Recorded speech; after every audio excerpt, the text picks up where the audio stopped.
Dear students, in this video, we will learn about physical changes, its definition and some of its examples.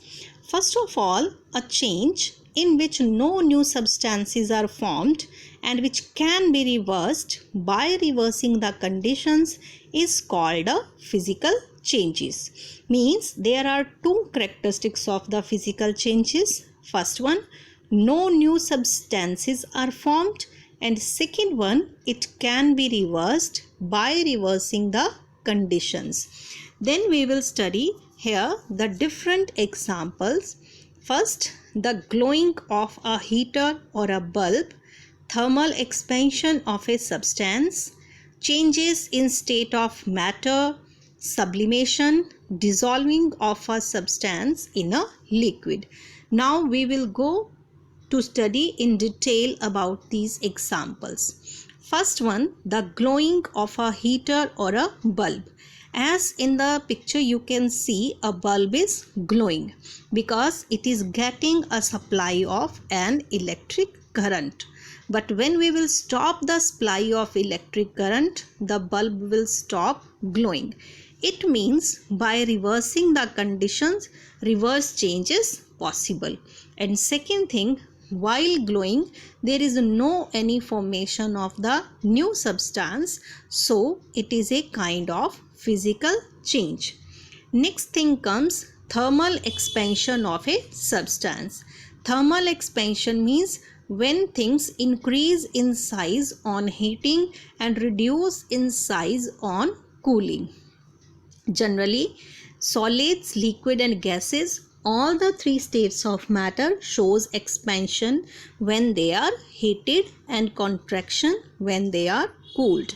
But whether heating or cooling, there is no any formation of the new substances, but only and only intermolecular forces and intermolecular spaces change. So it is also a kind of physical change. Like you can see, if any inflated balloon is kept near to a glowing bulb, it bursts out after some time. Why it happens? Because the air filled inside the balloon expands and the balloon bursts out. But during this process, there is no any formation of the new substance. That's why it is a kind of physical change. Next thing comes changes in state of matter. Like on heating, solid changes into liquid and liquid changes into gaseous form. Similarly, on cooling, gaseous form reverse into the liquid and liquid form reverse into the solid. Also, while in the change of state of matter, there is no any formation of the new substance, but there is change only and only in the intermolecular spaces and intermolecular forces. So change in state of matter is also a kind of physical change. You can see in the next example, when ice is heated, it turns into water, and when water it is heated, it turns into steam. And when the reverse of the change is done, reverse conditions are applied, means when steam is cooled, it turns into water, and when water is cooled, it turns into ice.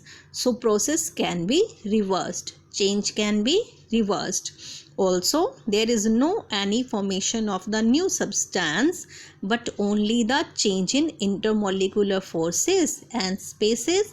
So it is a kind of physical change. Next comes sublimation. Sublimation is also an example of change in state only, but in this process, a solid when heated is directly changed into the gaseous or vapor form and intermediate liquid form is missing. In the sublimation process, what happens? A solid is when heated, it changes into the gaseous or vapor form, and intermediate liquid form is missing.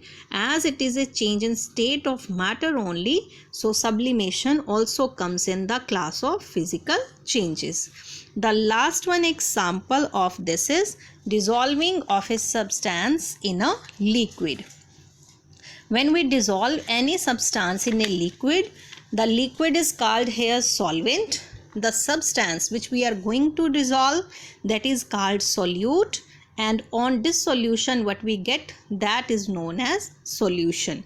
In this process, what happens when a solute is added into the solvent, the solute molecules that break themselves from the bulk and hide in the intermolecular spaces of the liquid.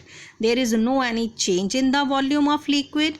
There is no any formation of the new substance. So dissolution is also considered as a physical change. With this, I am stopping this topic here now, and next time we will meet with the new topic, that is chemical changes.